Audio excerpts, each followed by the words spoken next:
করেছে। ও হ্যালো, কোথায় আছিস? আমি বাড়ি ছেড়ে চলে যাচ্ছি। কেন? কারণ আমি বিরক্ত হয়ে গেছি তোর সাথে থাকতে থাকতে।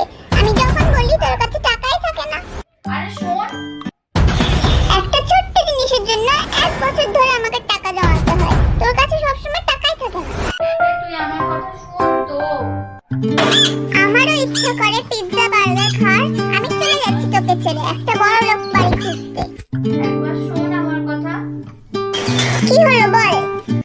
আমি এটাই বলছিলাম যে আজ আমি টাকা পেয়েছি। টাকা? হ্যাঁ, এই দেখ।